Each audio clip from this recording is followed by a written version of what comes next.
Oh, yeah. Welcome out. This is the Remix Morning Show. Right here on Black Liberation Media. In case you didn't know, I go by the name of the Ear Doctor. Thank y'all for tuning in for this boom bap breakfast. Go get your plate, go get your fork, go get your dinner knife, go get your chopsticks. It's on. About to eat. Now, let me introduce you to the host with the most, coming straight from the East Coast. DC, you know where she be. Jackie. Luke. Peace, y'all. All right. What up, though? Hey, what up, though? You sound like you from Detroit. I'm Yeah. thinking of Detroit. I'm thinking of a big conference coming up this weekend that I'm not going to be at because there's other stuff going on this weekend that we'll talk about later. But yeah, I'm actually thinking of swinging up that way to visit my family up in Detroit. I got he's not a kid anymore, a graduate from college, cousin that I wasn't able to get to his graduation, wasn't able to get to his graduation cookout that weekend. I gotta lay my eyes on that young man again before he disappears into full adulthood and towers over me, and I can't see him anymore. Yeah, I've been to Detroit I think once or twice. It's I got some peoples up there. I definitely won't go in the wintertime, but I hear, it's decent. Yeah. But, Detroit in the winter is it's a lot to ask of people. Yeah. Speaking of, it's getting cold. You should everybody should go get their Black Liberation Media hoodie because it's starting to get a little chilly out there. Just to let y'all know that y'all could go to the website and go get you one so you can be fly like me. Does it come in different colors? Yes, it does. And guess what? We're gonna have some sent for all the hosts. So make sure we all. Yeah, I mean, that's what we do. Kind of you. It's I'm a communal type guy, So when it comes to that's one way to describe it. Yo, you know what I did last night? Well, yesterday I want to know. Oh, is this something we can discuss? Listen, this is morning time. We're still PG. Okay. All right. So, yesterday I thought my sister was coming into town, so I cleaned up my whole house. And sometimes you had I switched around the feng shui in my bedroom. So I put the bed a different place, everything. So it's all nice little new feng shui in there. And I got these blackout curtains. So I was knocked the hell out. I didn't think I was gonna make it up this morning. So that's just the story. That's it. Yeah. Last time you switched around the feng shui in your room, in your house, or did you do that? Yeah, I actually do that more frequently than see than I ain't crazy. Realized. Huh? I said, see, I ain't crazy. Well, I didn't say that. Well, that's right. Let's not comparing me to you and saying that's not. Let's not conflate discussions. But no, I do. I change stuff around in the rooms it's usually when I'm bored and I feel like I need a project. So then I'll start looking around the house like, this looks stale and old and it feels.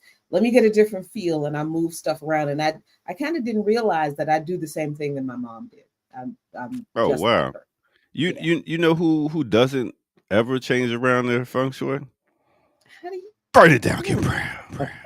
How do you know that same background and light and everything? It's not changed. No, you did. You used to have the ghost face in the background in the other Wu-Tang posters. My bad. The feng shui has changed over 4 years. My bad. Good morning. Good How's morning. everybody? Damn. Before she could even get a good morning in, you go open the door with shade. Dang. And, left hand with shade. That's our Have her walking universal. on a shade carpet. That's Under our the universal shade awning. greeting. That's our universal greeting. Peace, God. Peace, Earth. Why don't you move your shit around? Do you do the feng shui thing? Absolutely not. In terms of, well, let me put it this way. I got it set up the way it's set up, and it's going to stay that way. For, it's It practical. look good. Oh, you talking about my office? I thought you meant like the house. No, the well. office is going to remain because, we have static things here. The camera is there. The lights are there, so we're not doing a whole lot of moving around, but You seem like you got the plastic furniture, the kind with the plastic on it that it's hard, it's heavy, like old furniture. You got old furniture, don't you? Is there a No, different that's Jackie. auntie? Oh, okay. That's Jackie. My bad. I seen her downstairs paneling, and I was like, yeah, she definitely got old furniture. Hey, look, I like wood paneling. I don't care what nobody say. I see the wood paneling on the wall. I was like, oh yeah, she got that 70s I don't care what anybody says. I like wood paneling. Would I buy it and put it on the walls in a house that I would buy today? Perhaps not. But my mama has wood paneling in the basement. I know. We scared what's behind it. What's behind this shit? This shit been here since 1979. What's behind this wood paneling in the basement? Yes, and I made sure I got secret the wood doors paneling, not the laminate paneling, because basements are damp and laminate paneling will buckle. So I got it's wood, and it's in the basement. And you hear that, kids? Okay. Who, me? Sure. No, I'm just letting the kids know they don't know about stuff in the 70s. Don't know about Shag and Naugahyde. They don't know about that. They don't know about the floors that had we used to cut up the floors and use it to break dance on. What's the name of that? Laminate, yeah, the laminate. Laminate, yeah. Hey, look, laminate flooring has gotten an upgrade. Most flooring is that people buy to upgrade their houses. Most of it is laminate. So laminate has gotten an upgrade. Don't. And you know what else? My parents had that furry wallpaper for our dining room. You know the furry wallpaper? Yeah. It had the little designs on it. It was furry. You feel it? You were like, oh, this feels so good. Boy, I'm glad I wasn't tripping back then. That would have been on that wallpaper like, Not saying I ever did trip. That's the decor of every horror movie that I love. Oh, word? That wallpaper, right? Yeah. Damn, good old wallpaper. And the wood paneling in the basement. I'm glad I ain't buy stock in wallpaper.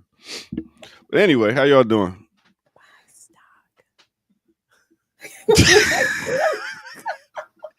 You know how so many businesses went out of business that I know, but now I'm curious as to what you did buy stock in. Where's your portfolio? Actually, when I was young, I got gifted stock in Coca-Cola, and I cannot find it. I need to find it. I know I got some money up in there somewhere. I guess you just got to call Coca-Cola. Nigga, I have no idea who gifted you stock. Let's start there. You I used to ask a broke person how to find out if you have where your stock is that you can't find. Yeah, you're right. But it was I used to go to this place called Granville Academy. It was for young Black rising entrepreneurs back when I was in like the 7th, 8th grade. And they gifted me stock. Oh, kind of like old boy offered to pay the tuition of all the Morehouse students and they're still waiting. That interest is accruing right now. Yeah, I heard what's name getting I was watching Brokish a little bit and they was talking about how your girl that owns Uncle Nearest is getting people getting people scholarships. No, that's not what the is it? Story. Oh, what's the story? The story. Oh, and I pulled it up last week, but we ran out of time. Y'all know how I love Uncle Nearest. It is, as far as I'm concerned, is the best bourbon out there. I love it. Mhm. However, the owners of Uncle Nearest have over $100 million in unpaid debt. So the Damn. company is now in receivership. They don't own it no. anymore. So I don't know the details. I have to go back to the story that was on the run sheet from last week. But I couldn't even tell you how that happened. I I honestly can tell you, niggas always late. what Late on payments, late on getting to the show, late on. Niggas I always late. think it's a little deeper than Okay. $106 million. I think that's not like me not paying the T-Mobile bill until like 2 weeks after it's due. That's not the same thing. This is Yo. $106 million, and I don't understand how do we go from and maybe we do need to save this but how do we go from all the fanfare and the hoopla of Beyonce making the Cowboy Carter making the video, the little Instagram thing, congratulating them, talking about take all their money, sis.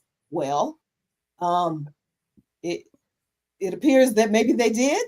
I don't know. If they didn't pay none of it back.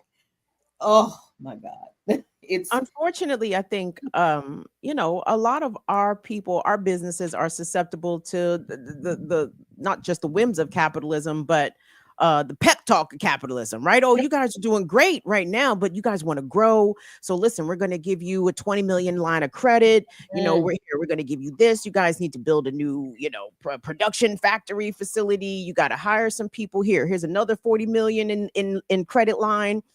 And in the interest of growing, we got to grow. All of a sudden, now you don't grow yourself out of ownership. Now you don't own your shit because everything is signed over. Everything is borrowed. That's the crazy thing, because I was just seeing Pinky Cole from Slutty Vegan owing landlord like mad money too. I'm just like, yo, I don't even know if I want to get back in business. Everybody keep trying to get me to open my pizza place back up. I'm like, I don't Hey, know. listen, the internet is trying to figure out how Dr. Umar raised $1.6 million for the Frederick Douglass Marcus Garvey School. And now 70,000 is what stands between the school being confiscated by the state of Delaware. And I don't know what else. So yes, somehow. Man, that almost sounds like legal jargon. I wish we had Kavalki. Hey. Legal jargon. Whispered growls. Damn. I didn't put the he's an elderly werewolf that we're all afraid of. You said it, not me. Y'all should be afraid. Be very afraid. Very afraid. I like that. You do look like you wolfing. You're right. Testing 1, 2, 3. Testing. There we go. We got so you. Professional. Is it good? It's on. That is some shit. Here come Uncle Growl. Uncle Nearest. We just need you to manhandle the camera real quick to do pure. Yeah. Is this right? Is this thing? Look what's happening here. Testing. Oh man. Well, come out. We were just talking about Uncle Nearest being in receivership. Did you hear about this? I did hear about that. I also remember that bad letter they sent us that they were too good for us. Oh, that's right. They sent us a letter saying, well, we deal with people with millions of followers. Basically, they were like, you're a small fry. We ain't got time for that small fry. What is it? Black at the time. Black power. Peon. Black peon media. Peon media. That's how they addressed us. Black peon media. It was like, yeah, we got time for that. Yeah, that's right. Look at that. You know what I'm saying? Who in bankruptcy now? We in bankruptcy or you in bankruptcy? Who in bankruptcy? No. Who being foreclosed on now? You could be demonetized like us if you kept fucking with us. I never thought it tasted that good anyway. Tell you something. You owe anybody $106 million. You are immediately demonetized. Like, that's it. What profit where? Who gets profit? Where's the profit going? And what was it? They took out loans, right? Was that it? Yeah, it was like 106 million in loans. I honestly don't know all of the details. This story was in the run sheet last week, and I did pull it up, but we ran out of time. And I know folks in the chat have some details. Some folks said that they spend a lot of money on Martha's Vineyard property. Y'all, Africans, Negroes, why? Why? Of all that you could be, we always talking about, we need to buy property. We need to buy property. Do you buy your mom and them property? Do you buy your grandmama and them? Do you buy your auntie, your auntie and them? Do you buy them property in the cities in which they live in the town? No, you go to Martha's Vineyard, the place that was set up for the rich white folks to keep us out. So they could have an enclave of rich white people to get away from those Negroes who think they rich like us. And y'all gonna give those people your hard-earned money after we've been buying your liquor with our hard-earned money, because we be trying to support our people, trying to support, and it's true. Uncle Nearest is fantastic. It's excellent. She loves some Uncle Nearest. What? Martha's Vineyard? Oh, now y'all know Kamal done sold out when he does Community Movement Builders Martha's Vineyard chapter. Okay, now you know. I know. I've never yet been to Martha's. Giving Kamal your money when he does a good. We open up a CMB chapter in Martha's Vineyard. I still have never gotten to go to Martha's Vineyard. That's all right. All the good movement orgs that have hosted little retreats in Martha's Vineyard. Still. You declined those invitations, or you just haven't made it? One, they haven't given them to me, so it's not. I keep hearing about them after the fact. But see, now you're still respectable. I respect people who don't get invited certain places, right? So good for you.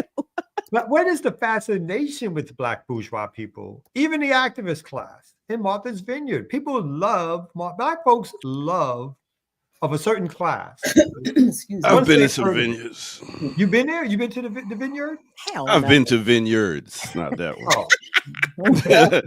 You know, I do a lot of weddings. I do a lot of weddings, and you know, people like to sip wine. There's a lot of good wines out there at these vineyards. You know, you can but there's straight off the vine. As soon as Black people get money, somehow they hear about Martha's Vineyard and they want to go. True. All the movies about Black bourgeois, somehow they wind up at Martha's Vineyard. The Inkwell from back in the day. Ooh, there was something. I think there's like some kind of like some gas in the air that like attracts Black people in particular. I have a theory. Okay. I want to hear. What if it was Martha's Vineyard became? I know there's a real historical reason that we don't have to speculate about, but all them up north bougie Negroes of New York, Philadelphia, New England area, they wanted to have their own enclave, but they didn't want to go down south, right? Mm-hmm.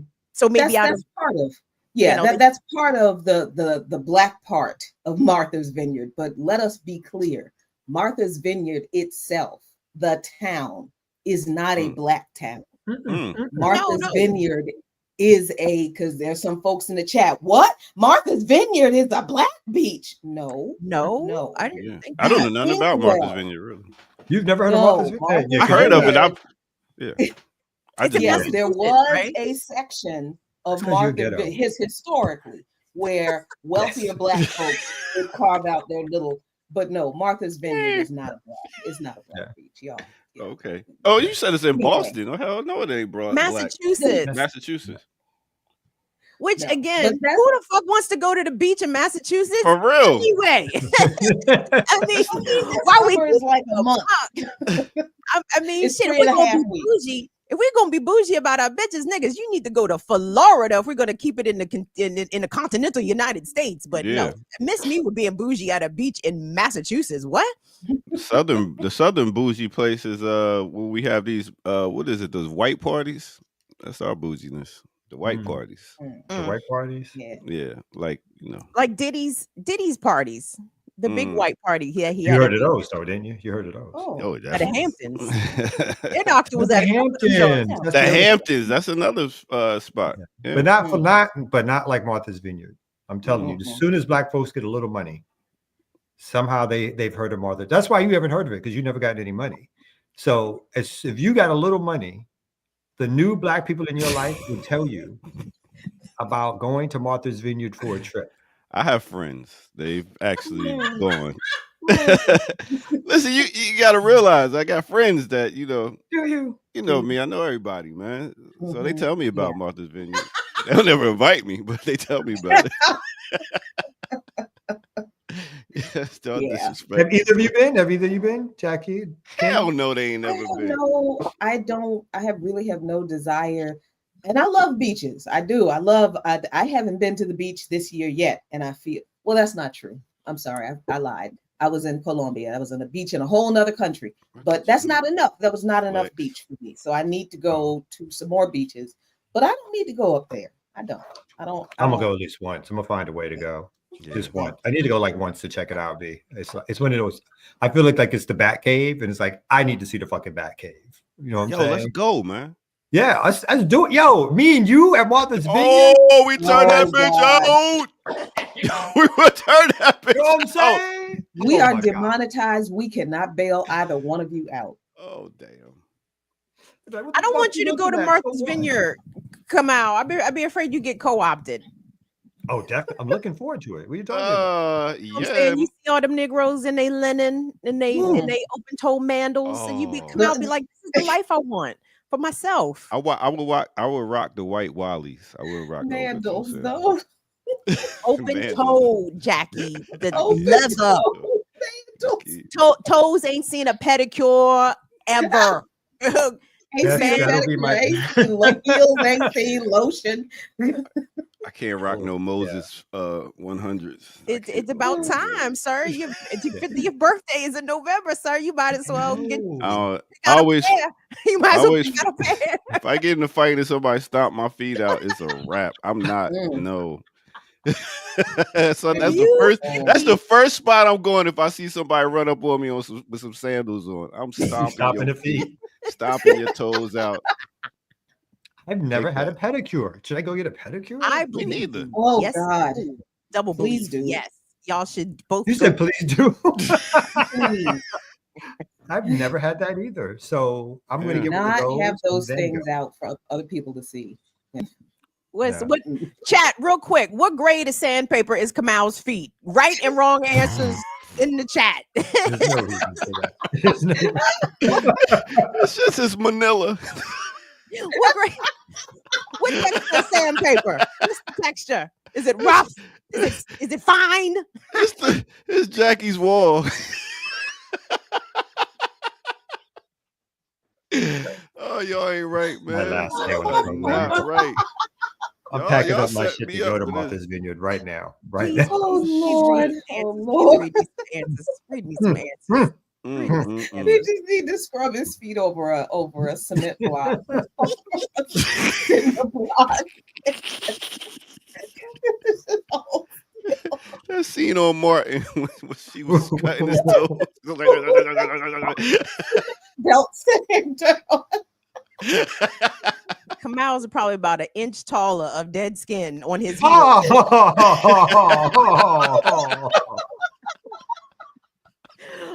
Kamal, He got skin socks on.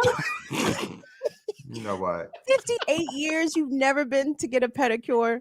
Never. I've never had a pedicure. I've never had a manicure either. Never. No. Me neither. You know, back in the day, at that my ignorance was like, that's for frilly dudes. That's not for Exactly. real men, kind of thing. Oh, So I know, I had no idea about the so you are not the metrosexual mulatto you have been accused. I am not It's- the metrosexual mulatto I've been portrayed to be. The myth No, has no. been destroyed. The myth has finally been debunked. All these years that this man has been stringing us along about revealing his sexiness underneath the shirts. I just Well, have I a told you we were veneer. never going to. I have a veneer of a metrosexual mulatto. It's the veneer. It's the look. It's just That gives off It's the a vibe facade. of the metrosexual was a mulatto. lie. But I've Was not a gotten to lie. live the life of the metrosexual mulatto. You know what I'm saying? Like I've never been touched by any professional. damn. I don't do massages, no special feet wear. What? You don't get massages? Nothing, none of that. No, I I'm don't like kinda people with you touching me on unless that. it's for a particular reason. Why don't you like nice things? What do you do for yourself? So why don't you like Yourself, nice Kamal? Like, Why don't you like nice? It's true. I feel like that's true, B. I feel like I don't. I don't like all that pampering stuff around me. Oh, I don't know why. My mom was hardcore, like Charleston Southern Negro. She was not into any of that stuff and did not, introduce me or show the vibe for any of that stuff.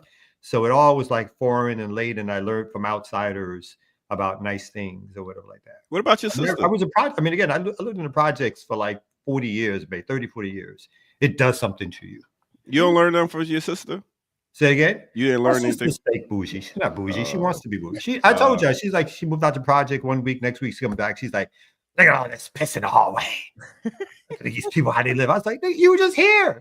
Let's pack your shit. She different now. You just A packed week. your shit.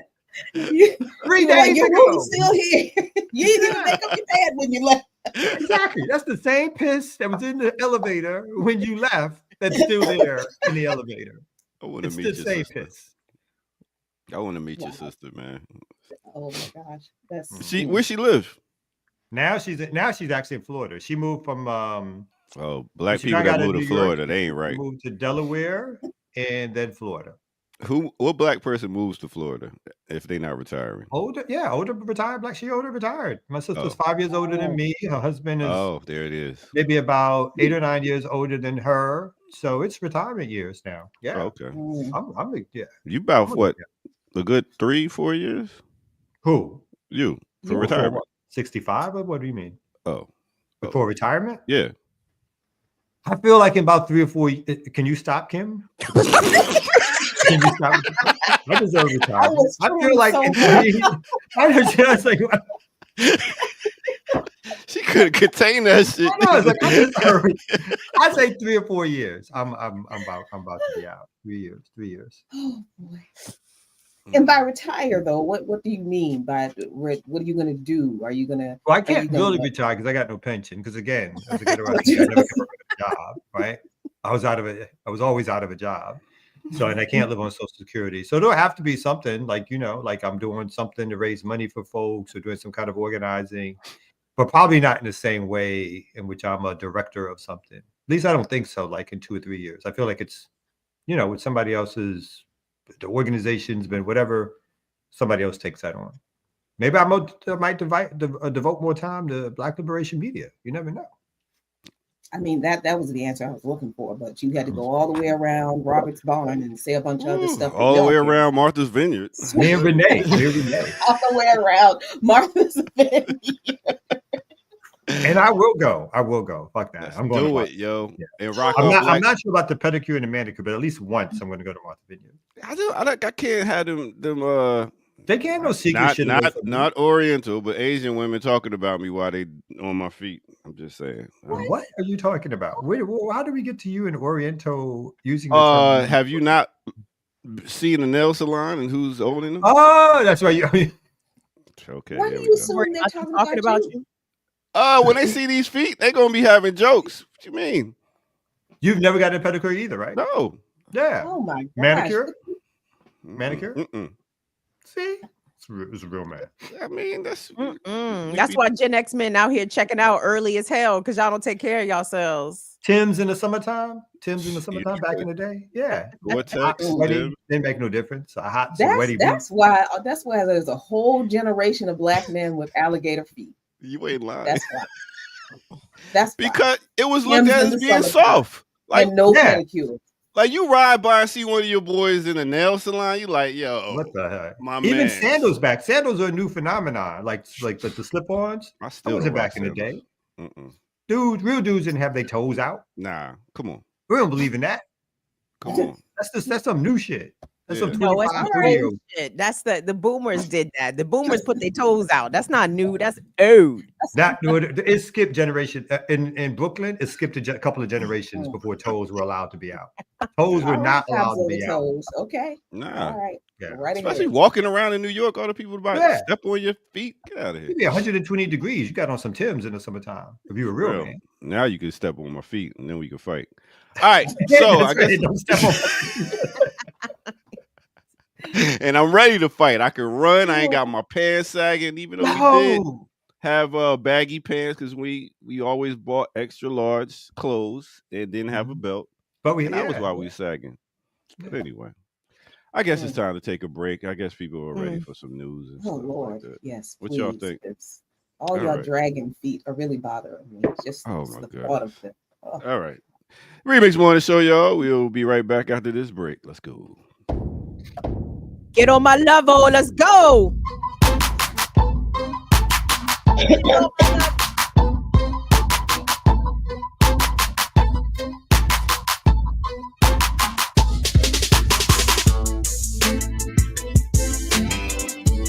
Extra long time to get to this break. Thank y'all for tuning in, and make sure y'all hit that like button, subscribe if you're new to the channel. Go to patreon.com, become a member over there, get footage that's red. And yes, it's time for a remix on the remix.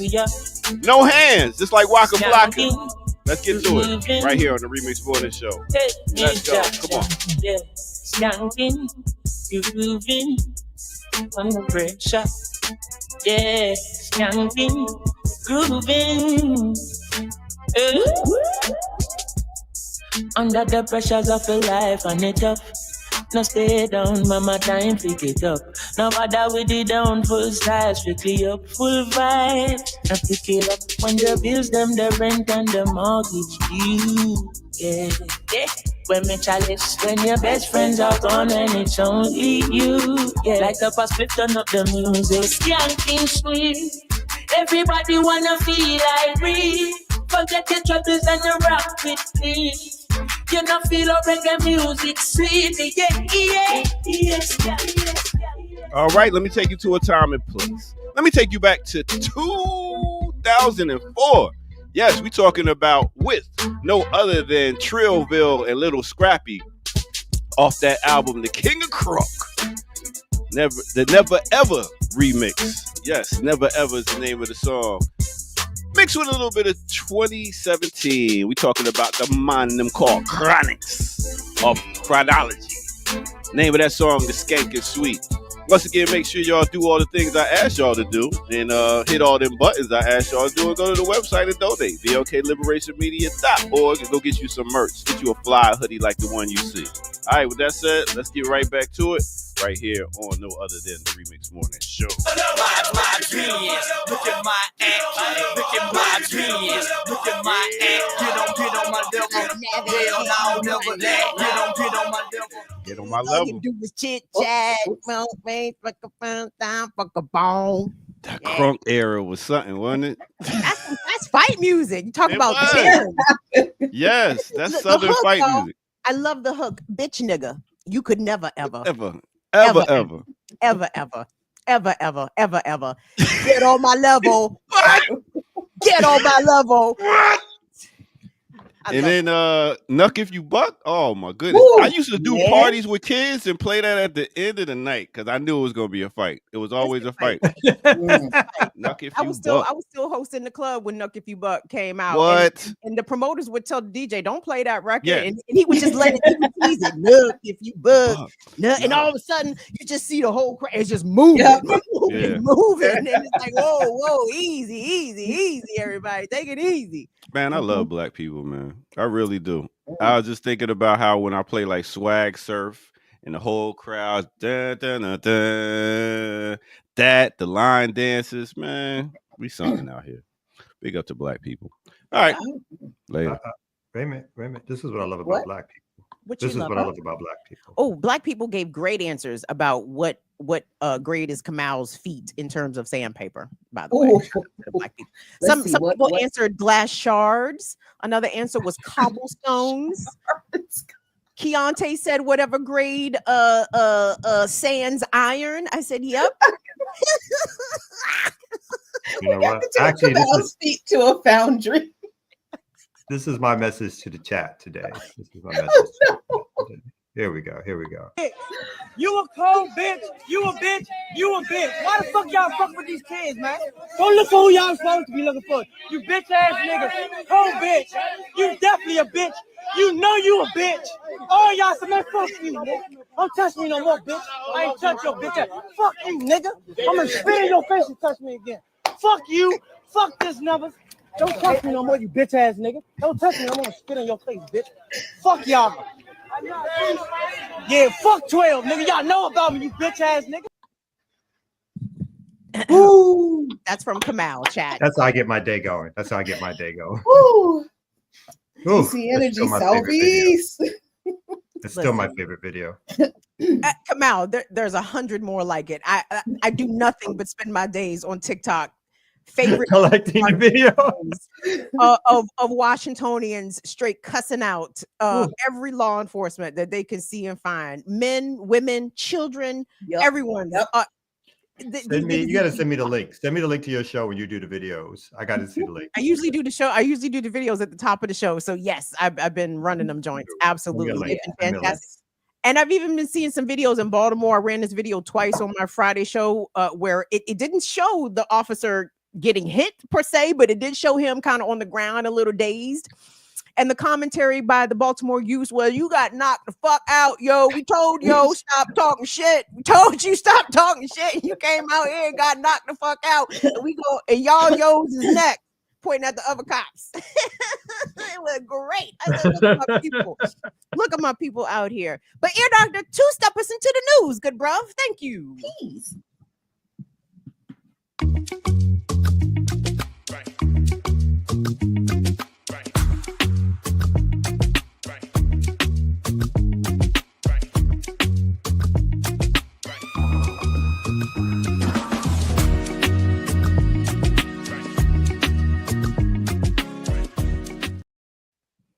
Hey, everybody. Peace and good morning. Welcome to the Remix Morning Show, the Wednesday edition. It is Women's Wednesdays. Kim Brown, Jacqueline Luke Bond, plus Kamau and the Ear Doctor on this good Wednesday, August the 27th. I'm a little late, but welcome everybody to Virgo season. Virgos, we see you. We love you. The gods and the earths. We love Virgos. So organized and practical, and I love Virgos get shit done. I respect it. So shout out to, usually got their place clean too, so shout out to the Virgo out there in y'all season. Love it, live it, enjoy it. Chat, you guys have been frisky already. Thank you all so much for joining us. Remixers, please engage with the video, like us, subscribe to us, share us, support us. blkliberationmedia.org, or you can go on to patreon.com/Black Liberation Media. Comrades, good day. Good day, good day. Good day, good day. Good day, good day. Where shall we take our family to first? Where would we like to go? We staying close to home? We going abroad? Where would we like to go? I do want to pull up that story about Uncle Nearest officially. I can show people it really is. I wasn't making it up. It really is in the news. And shut up here. Damn, you're a doctor. Okay. As you find the story, just let people know we are 250 away from 50,000 subscribers. 250 away from 50,000. So when Kim said, tell a friend, go tell a friend. It's not wanting to share. They holding us back. I'm not. I saw that Uncle Nearest story. Is it still in the thing? Yeah, it's still in the thing. There's something going on with my laptop here. I don't know what's happening. Let's see. Stop. Go to the bathroom. Breakfast. I feel like he's just standing over our shoulder waiting. Would it be from last week, the week of the 18th? Yeah, it was last week. Here we go. Okay. I got you, son. I got you. Thank you. Yeah, because this laptop is very, very persnickety this morning. Okay, here we go. Uncle Nearest Distillery placed under receivership. Yep. Now, So for those that don't know what that means, what do that mean? Explain that. What that means.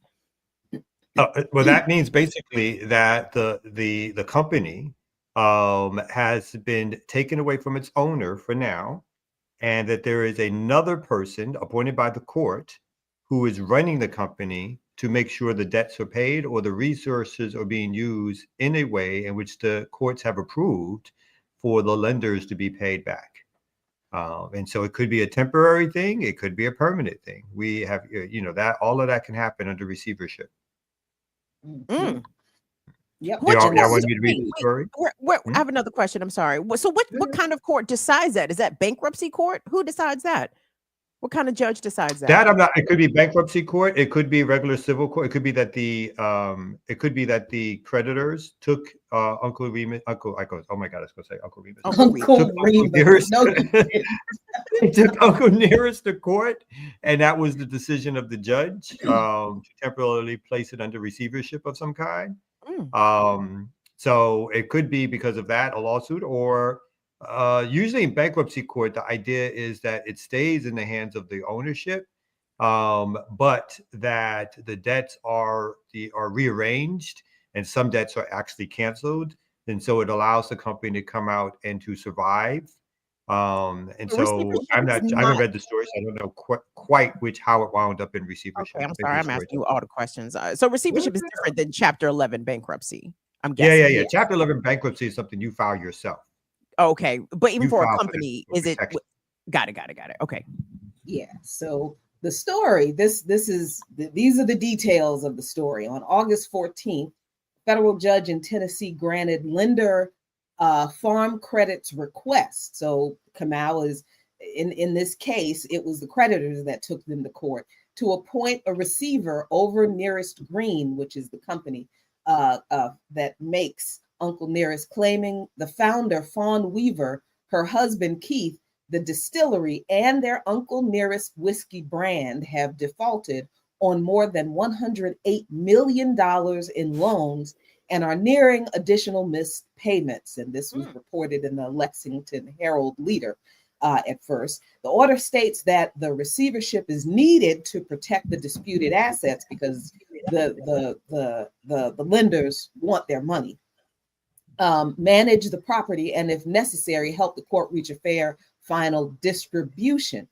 The ruling comes a week after the judge issued a gag order and barred the Weavers from selling any Uncle Nearest assets, as it was unclear whether Uncle Nearest is or will remain solvent, putting the security of the loans at risk. That is wild to me, considering that not too long ago, Uncle Nearest outsold Jack Daniels. So that I'm saying this in a very sarcastic way. I don't understand where all that money went. But okay, let me keep reading. It's also unclear what role Fawn Weaver, who has served as the face of the brand, will have moving forward. The order notes that Farm Credit has expressed interest in having her continue to market Uncle Nearest. You can still sell it. You can still get on out there and sell it. We're going to pay you to sell your... Okay. The court can craft a receivership order that still allows the Weavers to market Uncle Nearest and further build the brand, the judge wrote. By keeping the Weavers involved in this way, they could mitigate any potential brand damage that a receivership might entail.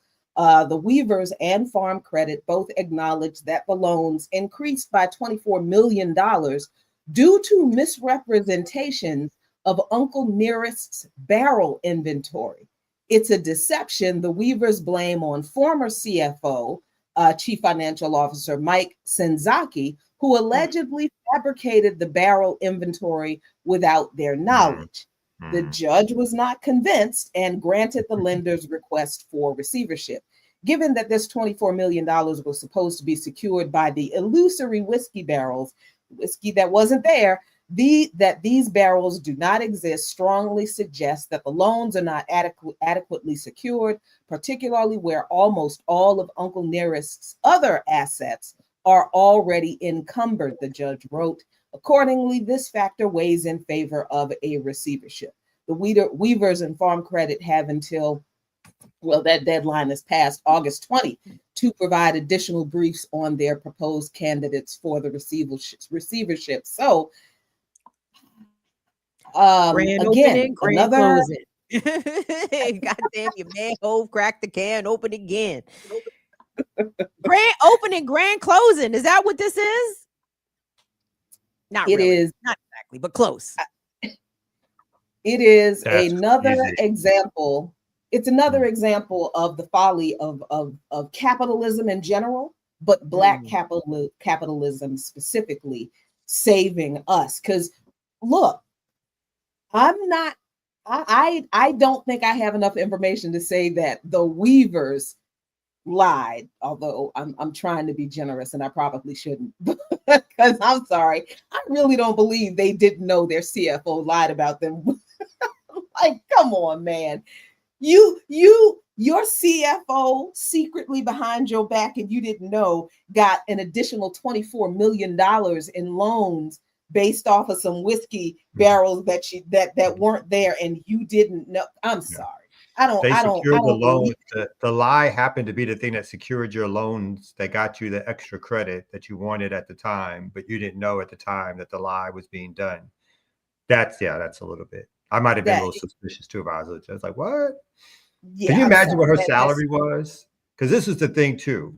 Once they get all these loans, all these investments, and this is why these companies can stay in debt, and why the CEOs and the CFOs don't really care.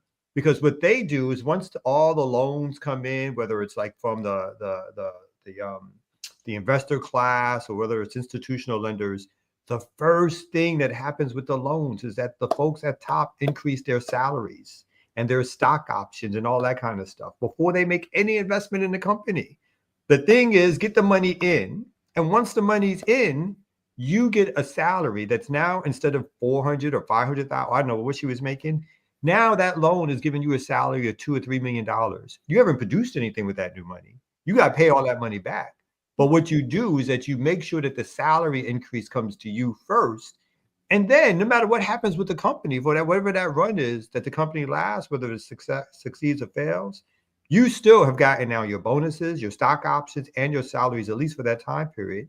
And then when the real smart ones, what they do half the time is that when they see the handwriting on the wall, then they work out their own severance package. They want to step down anyway, which again leads them to get all this other money when they leave.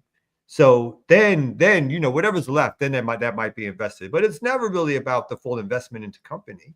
It's about, once that money comes, it's all the new resources that get put out by the top layer of the company to invest in themselves, basically, before they're investing in their so-called company. Yeah, I think I'm still very, I guess being broke, being poor is like, I cannot fathom. First of all, I can't fathom getting $108 million in loans. I'm sorry, but how do you make the kind of, our products is outselling Jack Daniels kind of money? Because that's not, Jack Daniels is the most popular whiskey brand probably in the world. Probably one of the, I'm not talking about best, I'm not talking about, premier, I'm talking about popular, as in everybody freaking drinks it, right? Because it's inexpensive and it's not horrible. And it's been around for a long time. Uncle Nearest was outselling Jack Daniels. So I don't understand how you make that kind of money and you don't pay off your loans. I don't. Yeah, because it's not about paying off the loans. It's about getting that money in. And then the other thing, particularly for the Black businesses, is then when they get in some financial trouble, then they start asking us to support them more, right? Right. Then they come out with all the reasons why we need to support Black business, because they're in trouble, they're not making the money they thought they were going to make, the white man's after them. Then they get Black again, right? That's what Umar is doing right now. Are y'all seeing these Umar videos? You were laying out Dr. Umar Johnson's whole playbook right now. It's the playbook of most Black businesses. I mean, it's the playbook of most big business. Once that loan money comes in, that investment money comes in, that's most of the playbook. But we, the Black businesses have that added, or that, other part of the layer is like, now we gotta get Black people to buy our stuff. Until we want to sell, then it's a universal company again. Then it's for everybody. Everybody can enjoy point to create it in order just to sell out. I mean, and that's probably a more philosophical question, right? But like, I mean, these Black folks creating this awesome brand, Uncle Nearest, based off a real story, a better product comparative, to its biggest market competitor, and now it's in danger of being recaptured or taken over by white folks, we assume. So I'm sorry, I went blank. I forgot what I was going to say. Never mind. I'm gonna shrink Yes. back into the You were hedges. talking about like the Homer fact that Simpson. black businesses, the whole point of buying a business is to sell a business. Right. Is that the point? That's what you started off with. That the whole point was. I know. I still don't forgot what my point was. So pick it up. Carry this ball over the goal line for me. Come out. I don't fumbled. I mean, look at the Jay-Z's. I mean, yeah, they do when they buy the business, or when they get the business, they start marketing to us, like all those different like commercial, those TV stations Yes. back in the day, those so-called black-owned TV stations. They start telling us to look at the programming. They'll put the black programming up first. And again, as soon as they get a whiff of like some other money, or they think they can go quote unquote mainstream, then it's like, hey, it's for everybody. Everybody should enjoy this. And then 10 minutes later, it's sold, right? And then they do the next business and the next.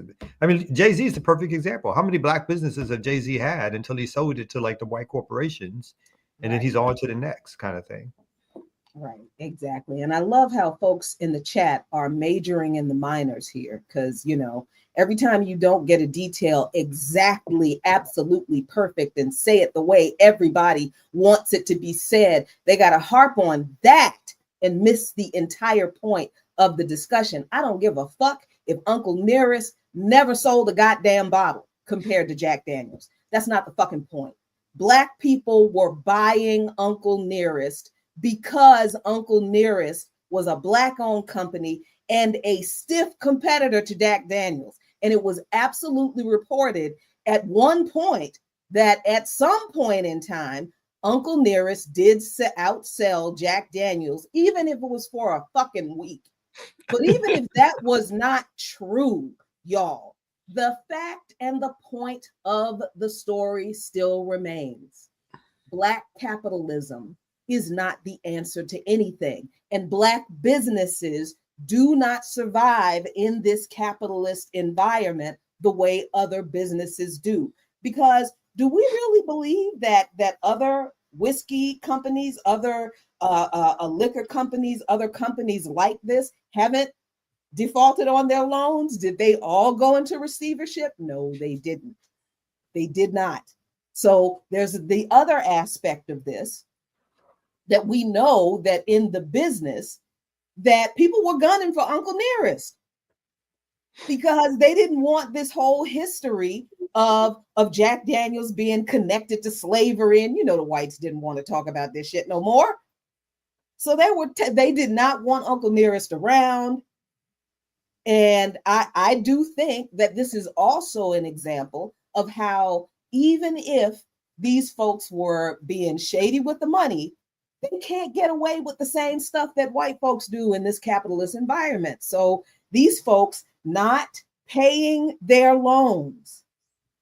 This is the kind of capitalism that Black business owners can't afford to engage in, because they're not going to be given the same leeway and the same chances to get their shit right. Mm-hmm. And here we are, Black folks spending our hard-earned money supporting a Black brand, and Uncle Nearest ain't cheap. A liter of Jack Daniels is $25. A liter of Uncle, well, hell, can you get a liter of Uncle Nearest? Yeah, actually, you can't, because they don't come that big. But half a liter of Uncle Nearest is $60. And here we are buying it. Thank you. Yes, buying it 3 types now. Here we are buying it because we're supporting them. And I know Black folks around the world were buying it and supporting them, so they were making money. So whether Uncle Nearest never outsold Jack Daniels at any time, never, ever, I don't give a damn. That's not the point. Uncle Nearest was and is popular with many, many millions of African people around the world. They made a lot of money. Ain't no reason they didn't pay them loans. That's the point.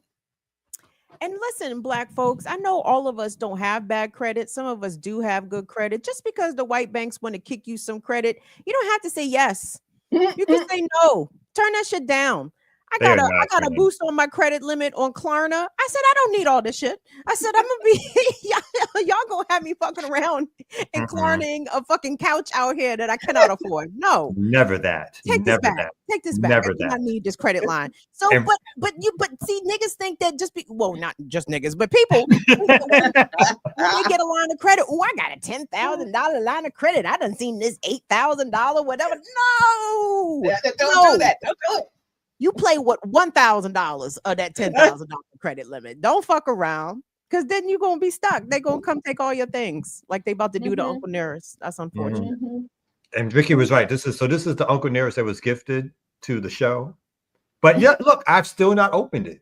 I've had it for a couple of years. See, that's where they went wrong. They sending out free gifts and shit. See, that's where.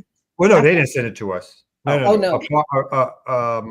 A friend of ours sent it to us. Oh, okay, In the chat. Yeah, they sent us a whole bunch of gifts, which I never gave to any of y'all because I don't see y'all that often. I still got it every year.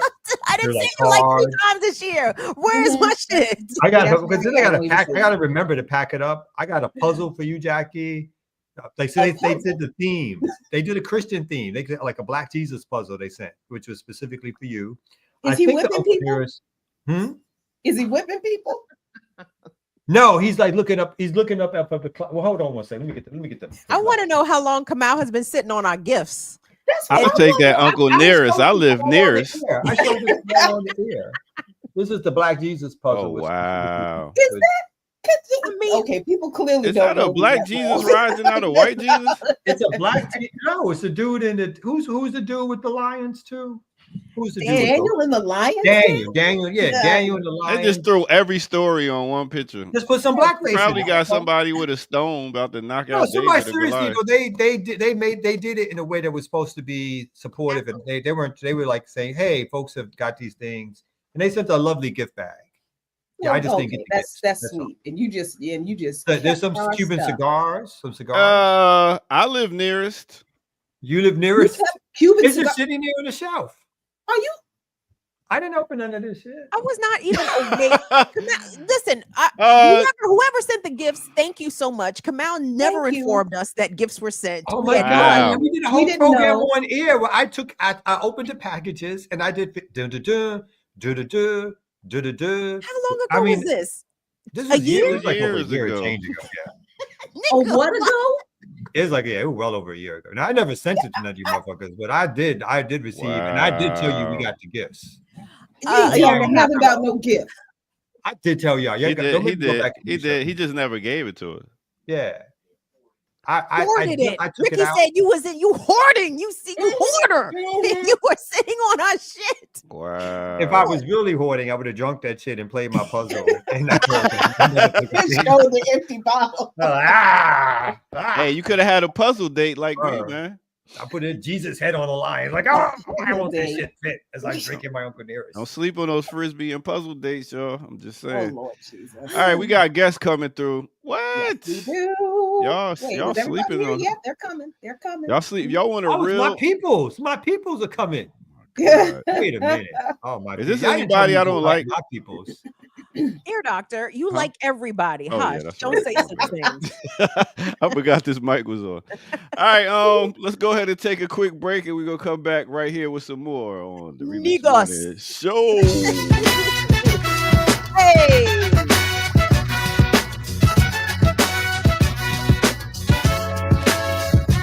We in the building tonight.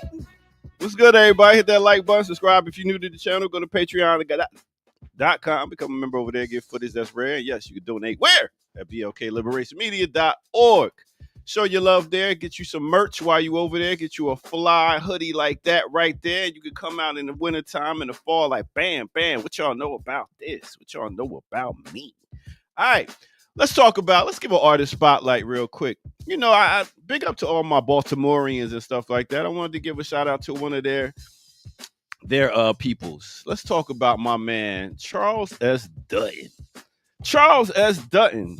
Now, you know him from Rock, which came out in 1991 through 1994. Dope television show that showed the core of a black family and showed how you got to not deal with the bullshit out there in the streets.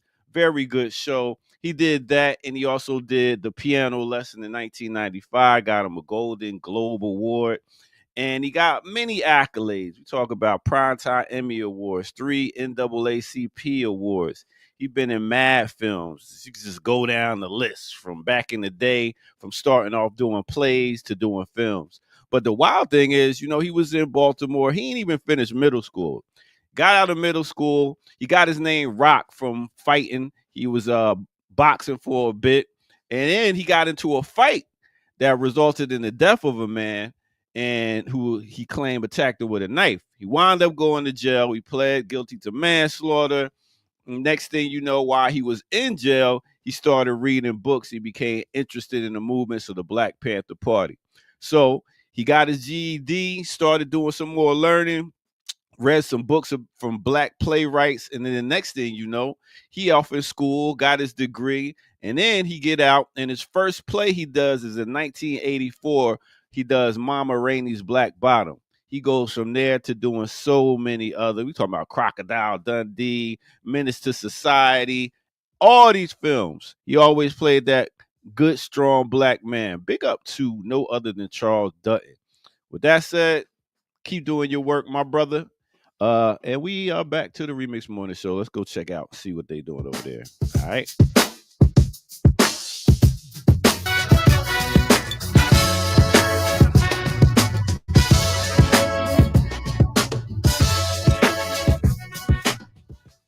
Yeah. Is he dead? Indeed. Nah, he not dead. Okay. Sorry. I loved that show until Rock. I realized that he is a conservative. He is? Yes. Yeah. Oh, I didn't know that. He's very respectability politics type of, yeah.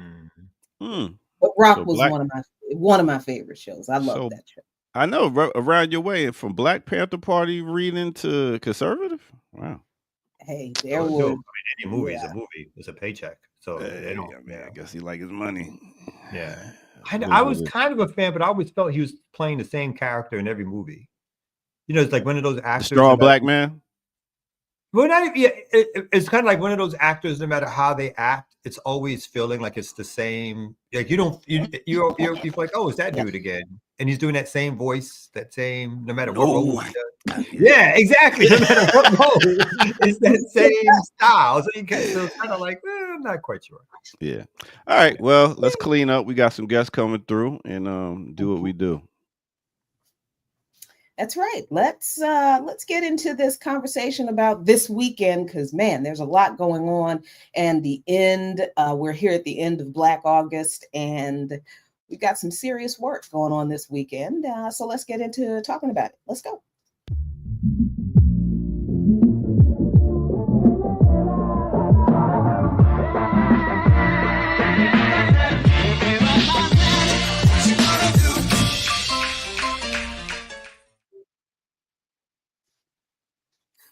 Peace, everybody. Peace. Thank you so much for sticking with us here on the Remix Morning Show. I'm Jackie Lukman. That's Kamau Franklin, and we are joined by members of the Black Alliance for Peace DC Citywide Alliance right now, and there should be another member from that Baltimore, but we don't know where he is, but he'll be here soon.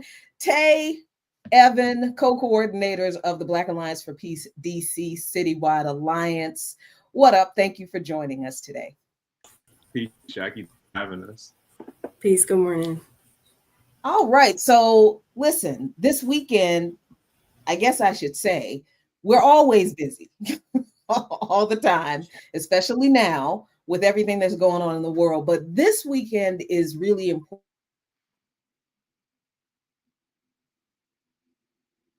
Now, is that Jackie or is that me? That's Jackie. Okay. Cool. Okay. I was worried. So Jackie froze just a little bit. I'm gonna jump on in until that's a bad freeze. That look. Let me see if I can get her camera off the thing for. She got so lucky in the last freeze. She was smiling last time. She was smiling. It was like a perfect picture of her. That's messed up, man. Now, what wasn't said in the intro was that me and Evan are best friends. I just want the world to know that. Like, Come out, let them know. Let them know. What I'm saying? They didn't even speak to you, Kamau. I know he didn't even give me like a shout out or nothing, but that's okay. I think he loves me anyway. But to get back before Jackie, so I don't hijack her interview. Why don't you guys tell us a little bit about what's happening this weekend, and in terms of like the work that you guys are doing? I'm assuming some of this has to do with Curbfest in the last few days of Black August. So why don't we start with you guys telling us about that? And anybody can jump in, and somebody else can pick up where we leave off. For sure. Tay, do you want to start? Or? Sure. Also, I just want to start by apologizing. I have a very yippy dog, and then my neighbors have decided to start cutting grass. It's a beautiful day to do it, but that's their business. So I apologize for the background noise. So good morning. I'm Tay. I'm one of the co-coordinators, along with Evan, of BAP DC, by way of Richmond, Virginia. And so this weekend, we're just going to be closing out Black August. Our comrade from BAP Baltimore will be here. They're going to be starting off the weekend on August 30th with Curbfest Baltimore. And then on the 31st, we will have Curbfest DC. It will be a host of organizations, which I do not have in front of me right now. So please forgive me, Evan, jump in, please, at any time. But yeah, go ahead. My fault. It's Black Alliance for Peace, Pan-African Community Action, PACA, MXGM, Malcolm X Grassroots Movement, APRP, All African People's Revolutionary Party, the Vaughn 17 campaign, and Books and Bouquet. So those are the planning organizations that are putting it together. In DC, I will defer to my comrade in Baltimore for that list of organizations. I don't think it's exactly the same.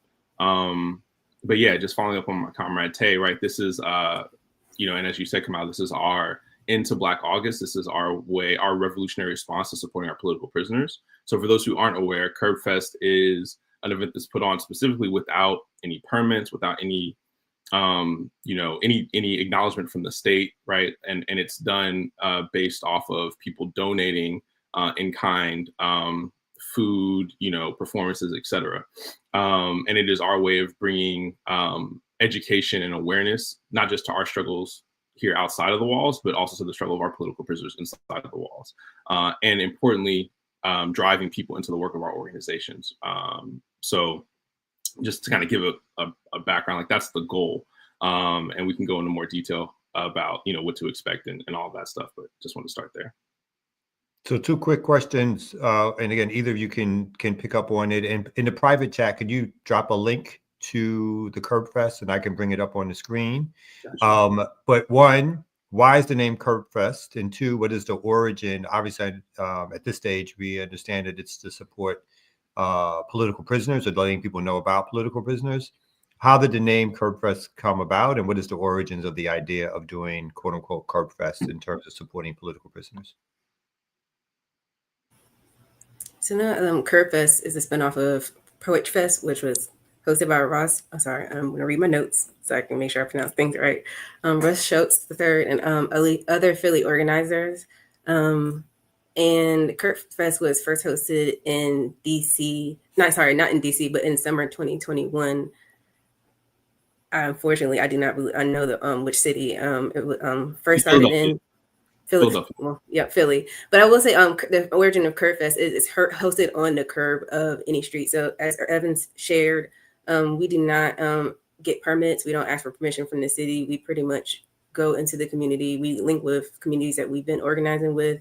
So for in DC, we'll be at the Black Workers and Wellness Center in Southeast. That's right off of, thank you, y'all in the chat. I appreciate y'all. I should know my history better, which is why it's always a work in progress. This is my first time being on the planning committee. I did my first Curbfest I attended was in Baltimore. And so I just continued to try to participate so that I can learn more, so I'm able to explain better. So when I'm on camera in front of hundreds of people, I'm not messing up like I am. But I will say, we're working at, we're going to be outside of the Black Workers and Wellness Center in Southeast. And we will be taking up a pretty significant portion of the block in 2 directions. Thank you, Elon.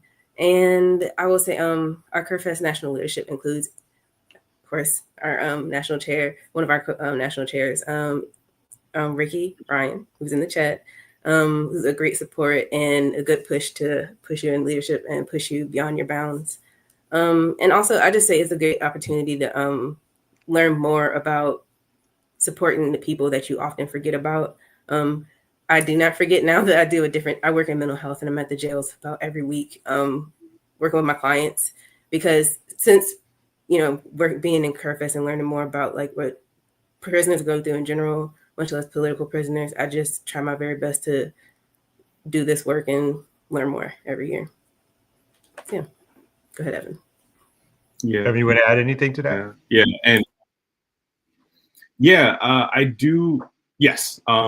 First off, I want to kind of just highlight, because people might be asking, like, why are these orgs in particular partnering on this, right? And I think it's important to highlight the fact that all of these organizations have at the center of their work, Petros, have at the center of their work supporting political prisoners, right? So if I could just do a little sampling, Black Alliance for Peace, in our principles of unity, prisoner support is one of our principles of unity, right? So it is ingrained in the structure of the organization.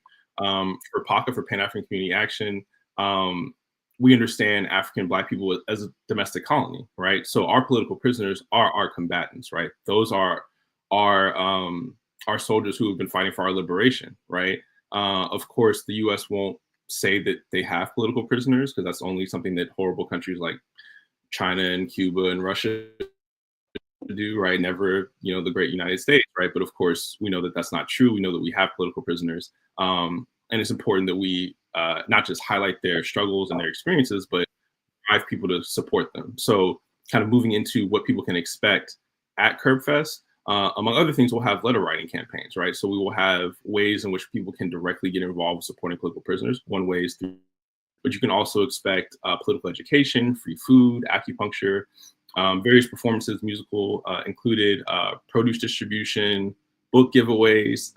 We love books, community raffle, capoeira, and children's activities. So there's a lot you can expect, but just want to highlight that this, ideally you will be coming and you'll be supporting, write a letter to a political prisoner or another way support political prisoners.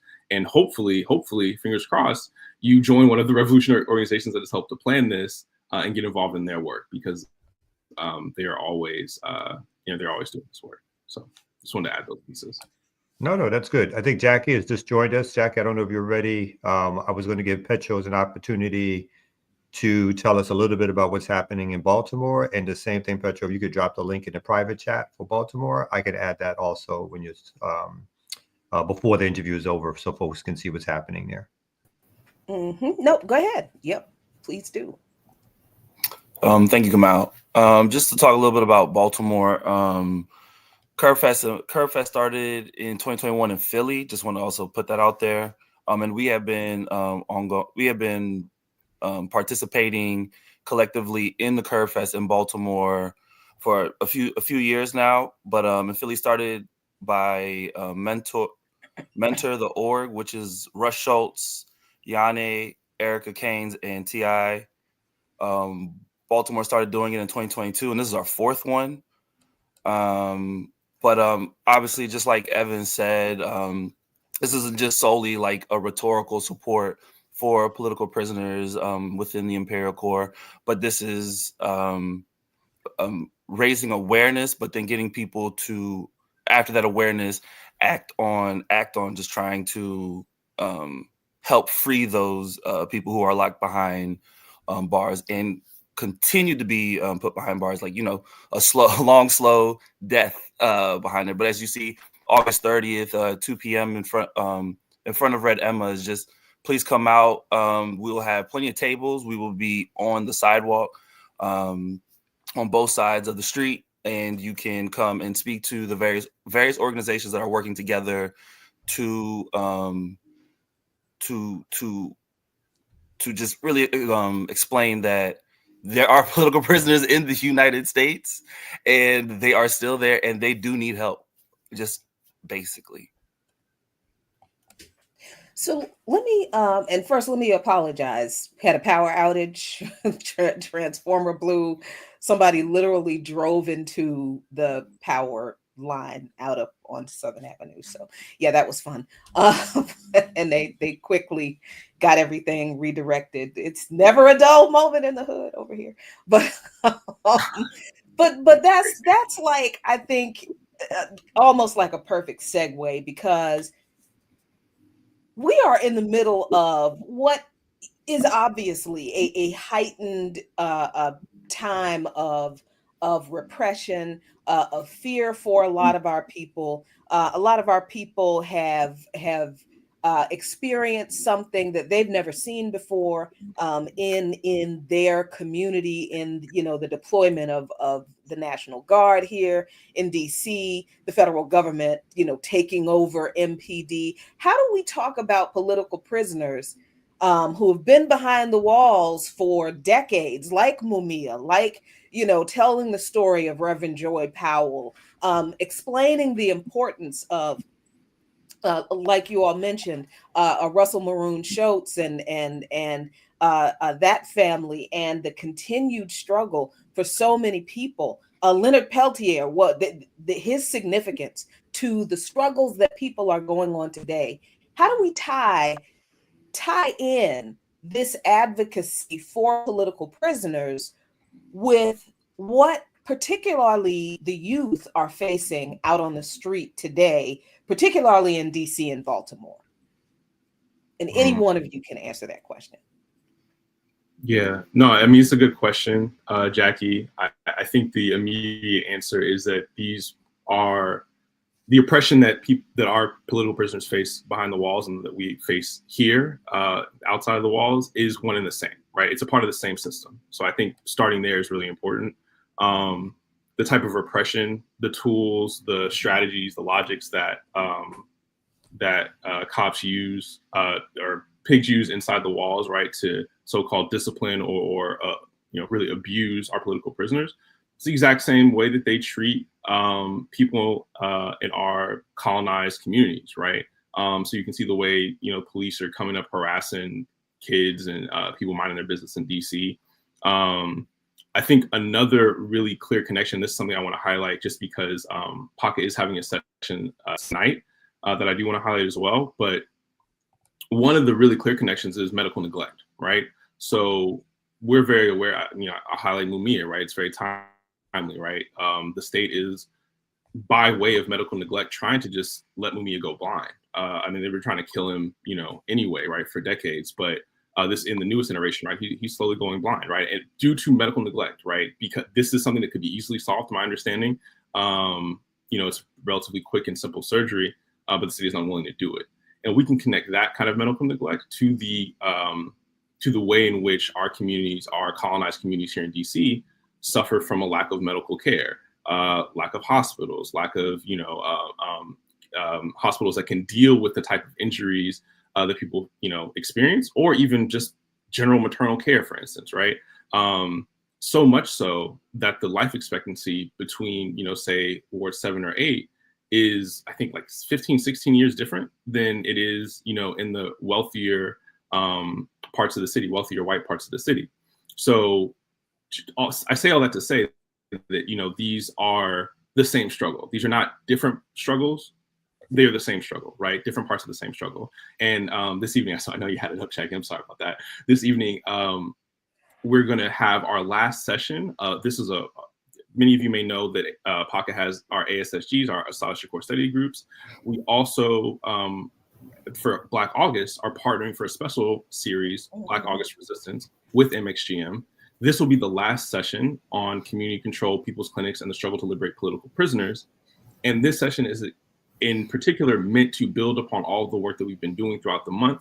And this is going to be an interactive session that is meant to engage participants and help us think about what types of programs we need, not just to support our health outside the walls, but to support our political prisoners once they come out as well, right? We know that when the state finally does decide to let our political prisoners out there, they last for maybe a year, many of them, right? Leonard Peltier is maybe a unique example in that he, I think, seems to have a lot more energy, but we know the kind of condition that they come out in. So we understand that we need to create programs to support not just our needs outside the walls, but then when they come back to our communities as well. So I want to say that as well, that it will be a hybrid session. It'll be tonight from 7 to 9 p.m. Again, at the Black Workers and Wellness Center, the exact same block where we'll be doing Curbfest on Sunday. And I put the link in the chat. But yeah, we encourage you to come in person, but if not, you can always attend online through Zoom. Yeah, dope. Petros, I'm glad you came back, because I really got to ask now. People are making a big deal about Wes Moore and all of the wonderful things he's doing in Baltimore for the kids, right? And making making Baltimore a better place and all, because he's had all this campaign, these videos that we've seen on TikTok about all of the money that he's invested in the community in Baltimore. When you all speak to the folks in the community during Curbfest, how do you reconcile the narrative about power, or Brandon Scott, rather, at Westmore, same thing, same person, different different office. I get them all confused. The Black Miss Leadership class is all one person for whatever. But yes, Mayor Brandon Scott of Baltimore. How do you talk to people in Baltimore about political prisoners when there's this huge contradiction about what is really happening with people who are basically imprisoned in poverty in Baltimore and don't see themselves as a part of that kind of dynamic, especially when you've got, Black misleaders like Brandon Scott and Wes Moore saying, hey, we's free now because we're in power. One of the ways we're doing that is through our Demilitarize the Baltimore Police petition, and just explaining that at the time we published it and sent it out to people, 3 people had been murdered by the police, and the cam footage was put out, and these were people that lived in the neighborhoods, lived in the community, and had families, and showing that this pattern of violence still continues in Baltimore to this day. I mean, we know about Freddie Gray, we know about Tyrone West. So we just really just lay out the facts, and we present them with organizations that are working in their interest. Also at Curbfest, we're going to have a panel that engages the certain language that we're using is the militarization of the police, even though the police are, as Daruba always says, the armed agents of the state and are working on behalf of the U.S., and they will kill you. And the police don't just function in isolation, right? The police are the ones that arrest, the ones that put charges on, the ones that take people to court. And when they take people to court, when they use those charges, they want to lock people away. And as we know, the United States does not feel any remorse at locking political organizers up and leaving them locked away forever, and not having them express their views to the mass public. But at Curbfest, we're gonna have a panel. We really want to invite people to come and engage us and have, bring their thoughts and their feelings to the conversation, and then so that we can work on collaborating in the future and not just having it stop at Curbfest, right? The end of August doesn't mean the end of organizing and fight for liberation. Absolutely. And Ricky mentioned in the chat that the panel will feature Toward Jones, sister of Tyrone West, who will be in discussion with the families and talking about the fight back necessary to all of this repression, additional repression, extra repression that we are experiencing, not just in DC, but is about to be rolled out in Baltimore and 19 other cities. So there is an enormous amount of fight back that is necessary. To Wanda, thank you, Ricky. There's an enormous amount of fight back that's necessary, not just for what's going on now, but for whenever this particular period of repression abates. We've still got to engage in this deep fight back to free our people, but we need to understand why, and that our people are prisoners in the first place. So let's go down the roster again of all of the events that you need to be involved in this weekend. Curbfest for Political Prisoners in Baltimore, August 30th, from 2 p.m. to 5 p.m. at Red Emma's Bookstore and Coffee House, 3128 Greenmont Avenue, Baltimore, Maryland. Get yourself there. They have music, children's activity, speakers, entertainment, and more. And then, and let me go over here and get the other one for DC. DC Curbfest is on August 31st, Sunday, from 1 to 6 p.m. at the Black Workers and Wellness Center. That's at 2500 Martin Luther King Jr. Avenue Southeast, over here in Southeast. You can go to bit.ly, L-Y, /Curbfest DC, or you can capture this little QR code right here to register, and I'll leave it up on the screen for a minute for you, because if you cannot attend these events in person, and I'm going to leave it up just a minute longer so you can capture the QR code, capture. Okay, good. Now, because if you cannot attend these events in person, that is okay, because please contribute to Curbfest in DC. If you can't attend these events, you need to know, folks, that these things that we do, they're not free for us to do. We need resources to do these events. We need resources to put these events on for the public. We need resources to provide the snacks, to provide the materials, the balloons, the food. We need to pay the DJ, you know. So if you can't attend in person, please donate to DC's Curbfest for political prisoners. And because DC is a part of the Mid-Atlantic, we share, because we're good communists. You heard me? We're good communists. Okay, so Oh yeah. thank y'all so much. Oh wait, and let me not forget. Tonight. Yes, let me not forget. Almost messed up. Let's not forget, and please remember to always attend Pan-African Community Action's Assata Shakur study groups. This is a special series. This is the last of this series for Black August Community Control People's Clinics and the Struggle to Liberate Political Prisoners. That is tonight. This is a hybrid event. You can also register at this QR code. So there you go.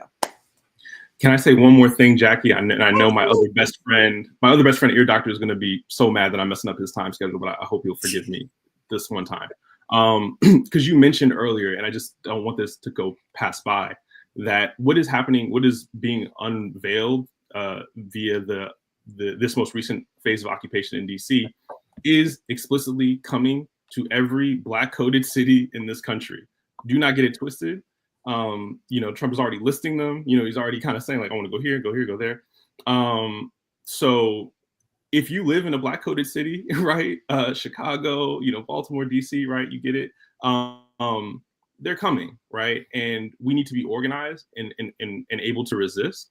And I just cannot help but think about all of the questions that we've gotten, that I know all the people on the screen have gotten over the past few years about, why does X have anything to do with us? And I'm thinking about Palestine in particular, right? Because, the struggle of our political prisoners here is also the same as a struggle for political prisoners that are held in the Zionist entity, right?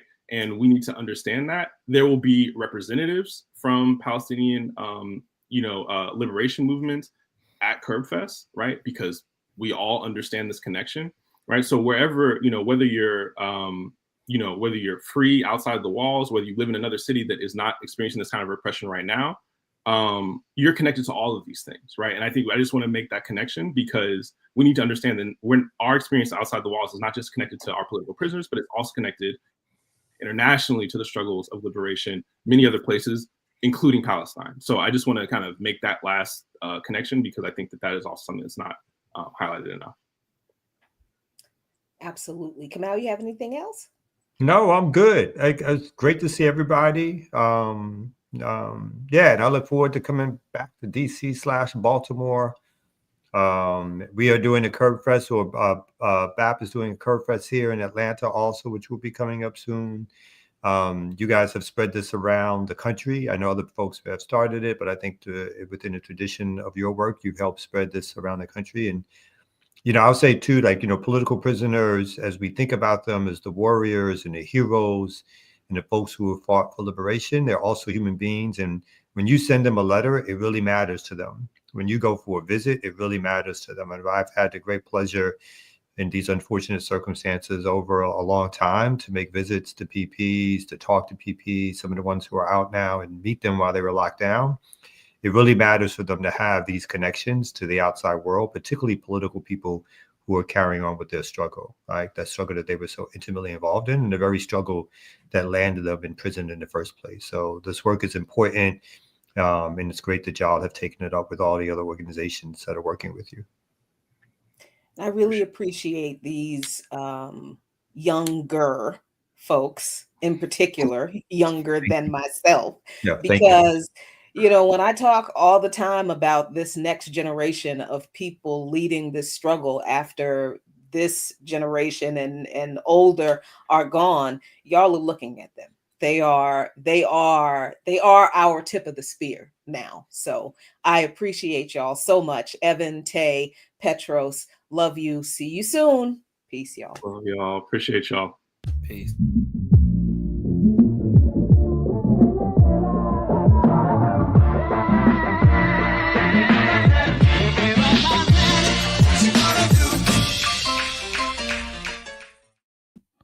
Be so excited for my stuff. I just be so excited for the work we do. It just makes me feel so useful. It just makes me feel of service. I love it. I love that. I love that.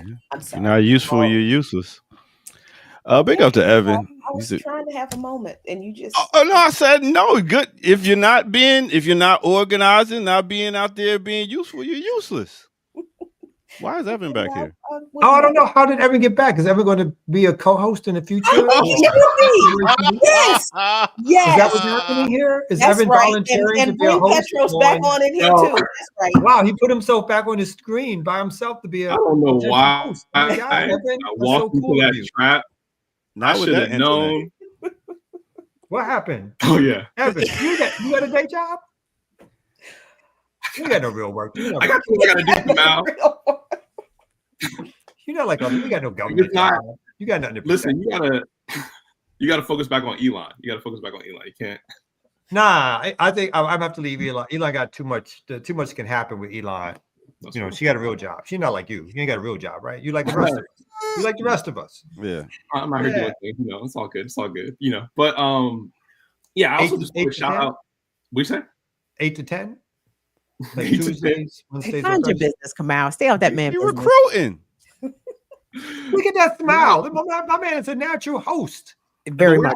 He got the dimples. He's got the look. I thought you got the look. Oh, nobody asked anybody to sing. Why are we here again? Oh, you got the look. No. Yeah.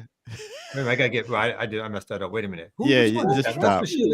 Hey, but if you get your internet, you can pop up. This internet is good. Is that something that Black Liberation Media could provide me, a new router? Internet? All right. Well, thanks for coming by. Even so. Damn Black Scrooge down there. Oh my God. Oof. It's a recession going on. You ain't heard? Oh my God.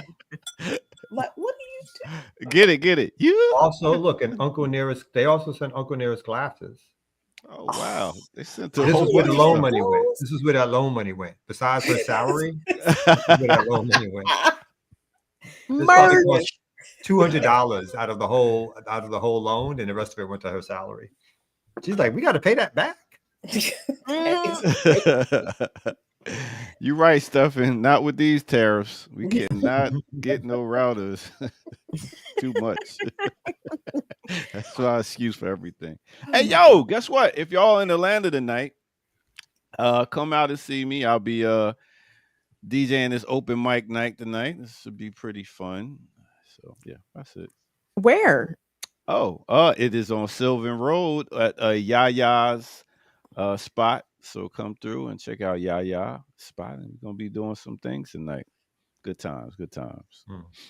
8 to 11. You getting on the open mic? I might. I'll be DJing, but you know me. You know me. I throw the right beat on.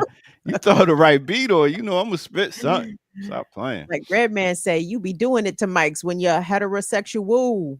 All right. And speaking of Redman and the Wu-Tang, make sure y'all tune in tomorrow for Classical Breakdown. We'll be doing the Wu-Tang. Throw your W's in the air. Look at me sitting in the middle. Put that back up. Put that back up. Oh boy. Wu-Tang. Look at me sitting in the middle, chilling with the crew around me. Well, Old Dirty?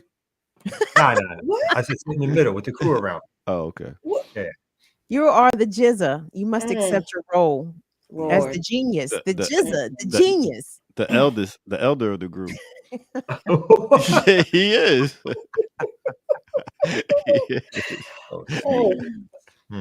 All right, let y'all get. Y'all don't need no break. Get to work. We don't need no break.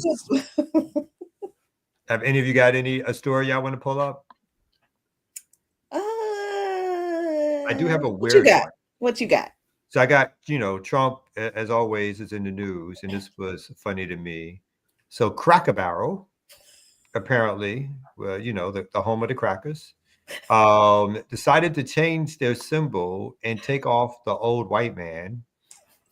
Well, I think it's an old white man who's been sitting in a rocking chair. And no joke, this tweet from the White House, the official account of the United States government, which means at some point Trump told somebody to go work on a logo or something so that they could put this out. And so Trump told Cracker Barrel, and it was a right-wing backlash, and it says, go woke, go broke. And so Trump says later in, I guess, a tweet from his own platform, which was put here, it says, Cracker Barrel should go back to the old logo, admit a mistake based on customer response, the ultimate poll, and manage the company better than ever before. They got $1 billion worth of free publicity if they play their cards right. Very tricky to do, but a great opportunity. Have a major news conference today. Make Cracker Barrel a winner again.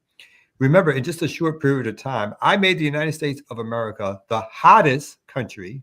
Yes, this is from the sitting leader of a country. Anywhere in the world, 1 year ago, it was dead. Good luck.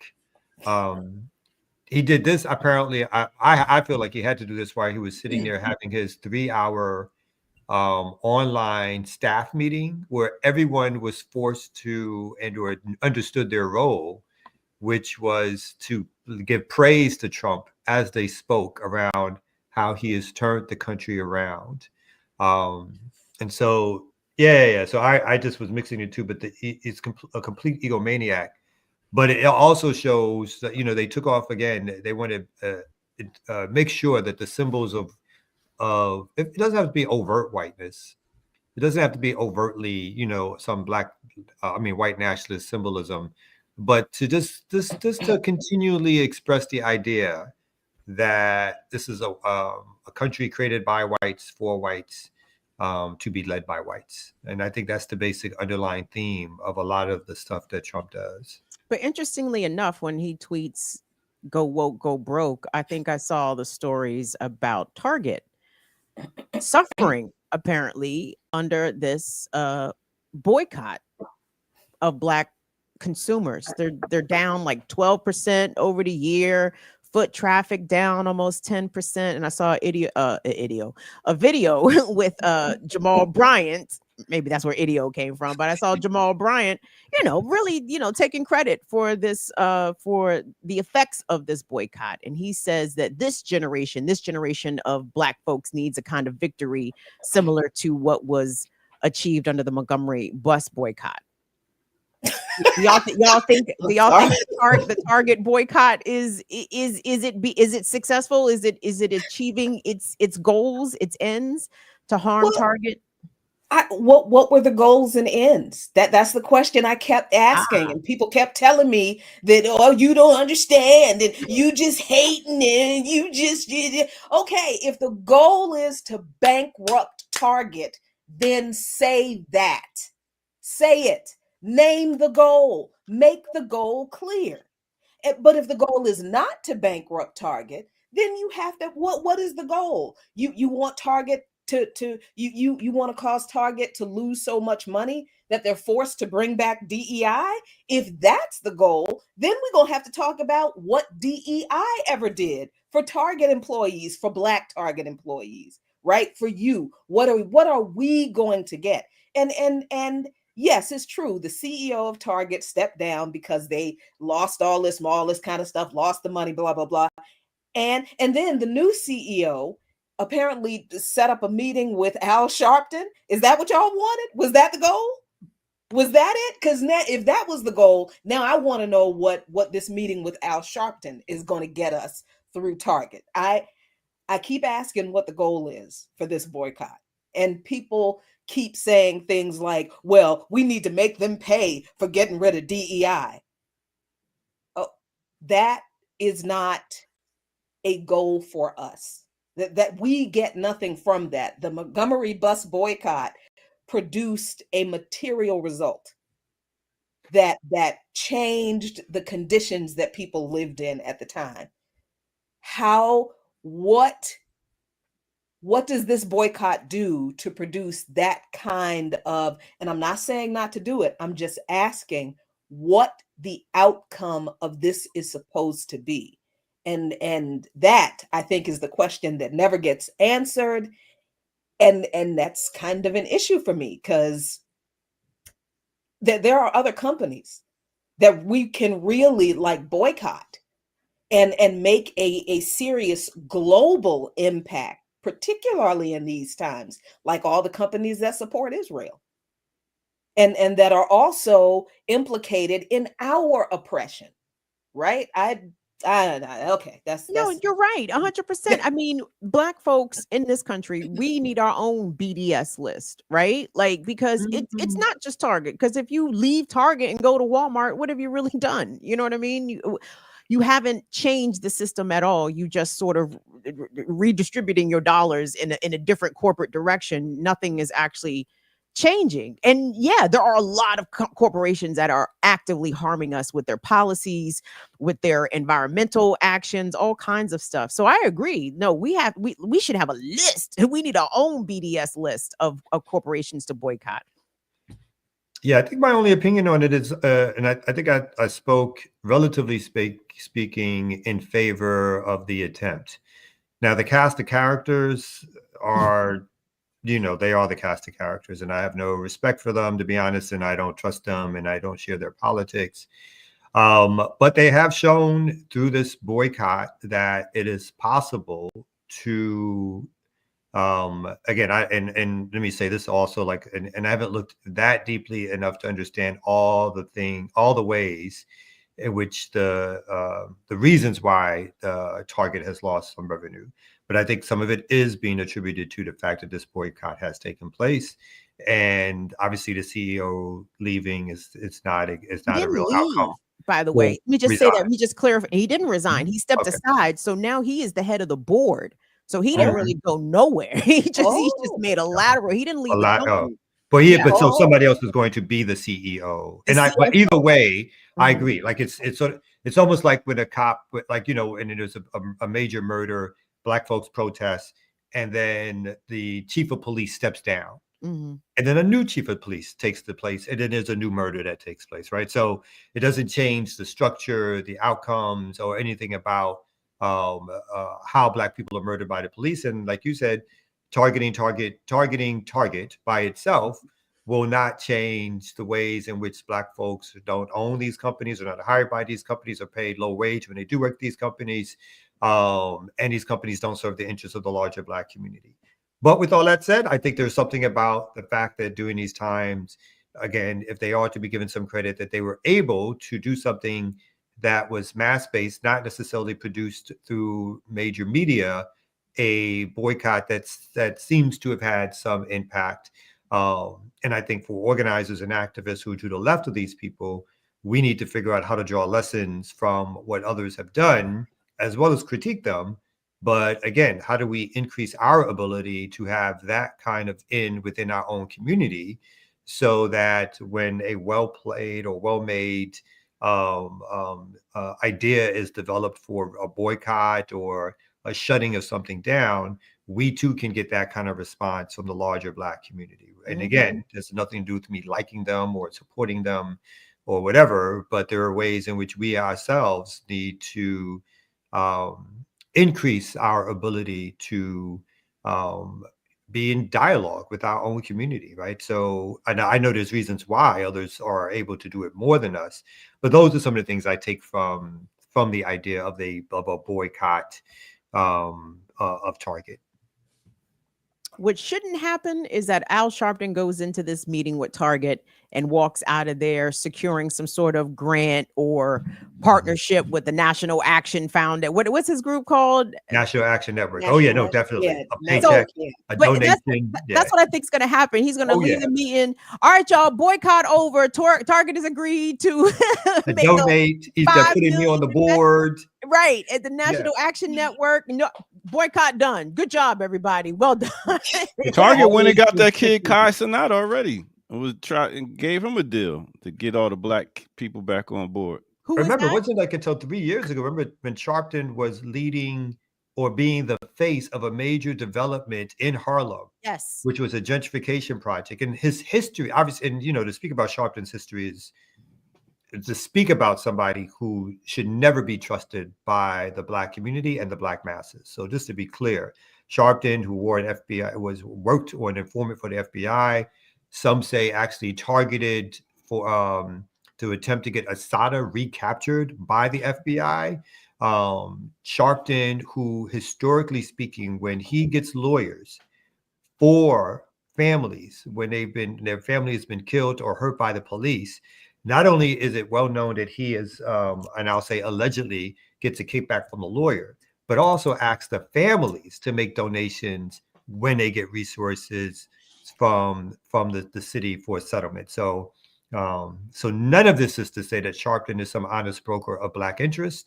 Sharpton is a huckster, a person looking out for his own interests, a person who now lives in a penthouse in Manhattan based on all the work he's done in the Black community for 20 to 30 years. The reward of the Black community has been Sharpton just got a penthouse out of it.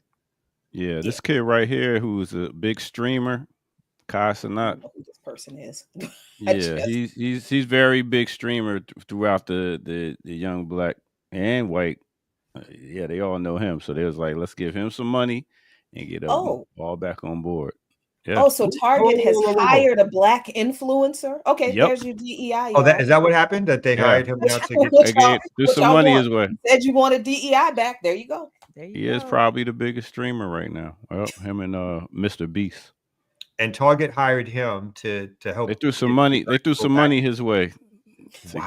Yeah, man. They ain't stupid. They like, let's find the right nigga that's gonna take this money. And I understand, people like, well, people get excited when a major retail chain features or, picks up a Black product and sells it in their stores. And that's okay. I get that. But like, y'all do know we don't need them if you have a product, just like Kamal just said, we should learn from the ways that these folks who don't have a real plan on what to do with a boycott, how they were able to popularize the idea as much as they did. I mean, Black entrepreneur, social media is here. You and I see the same ads for the same products. I just bought some ancient oils. Body oils and body butter off an ad from Facebook, because I love that stuff and I love to smell good. So, so I mean, the idea that Black business needs a white corporate entity this is the idea we're buying into. And it's very weird to me when we've got people at the same time saying we need our own business, we need more Black business, but then you're fighting for those Black businesses to be captured by a white corporation that will control it. I don't understand what people want, because I realize that people don't understand how this capitalist system works. Like, because Target picks up Tabitha Brown's hair products. That's not liberation. That's just a bump in distribution, but it's also a bump in income for Target and Tabitha. What does that do for you? Mm-hmm. So for me, the answer, while boycotts are fine in the interim, there has to be an answer for what are we going to replace this completely insignificant and exploitative system with, so that we don't have to rely on these dishonest, thieving, racist corporate entities for us to be successful, right? I think that's the point we're not willing to get to, because of course that means that then we're going to have to stop dealing with these people altogether and get rid of all of them. And that's a level of organization that I don't see people I don't see people willing to get involved in, because certainly that's not something that the Jamal Bryants of the world, he ain't talking about that, because then that would mess with his pockets. You see what I mean? So, I don't know. Let me ask y'all this. So Target comes with a $10 million check for CMB, for BAP, for Burn It Down Kim Brown show. And y'all thoughts are like, okay, let's redistribute this to the community and to our organizations. Would y'all take that check? Mm-hmm. Yes. For me, it depends. I would. Yeah, for me, it depends. If Target is currently under a boycott, and the reason they're giving me this check is to obviously attempt to get good publicity or attempt to suggest that they're connected to the Black community, then that may not be a check I would take. If it's under circumstances where Target is just targeting, and it's not like the subject of a boycott by Black, again, whether or not this boycott is called by people who are fake leaders of the community, it is also being followed by everyday Black folks. And so that kind of contradiction I may not be able to hold at that particular time. So I may not take the $10 million under those circumstances. I think in that respect, it depends. There may be corporations you never take money from. Obviously, government I don't take any money from. But I think under that respect, it would be unwise, I think, to take money from a major corporation, knowing that the overt reason they're giving you that money is to basically to present themselves as someone who's contributing to the Black community, while again, there are masses of Black people, even if they're under bad leadership, deciding to boycott that company for various reasons. So I would struggle around it. Yeah. I would not struggle at all. I would take that money and I would keep $1 million and redistribute $9 million. Come out, see it. There's a piece of that coming to CMB, BAP, piece of that coming to y'all too. So be ready. Okay. And I'm gonna try to finesse the sponsorship. Kind of y'all remember when LL Cool J did the Gap commercial?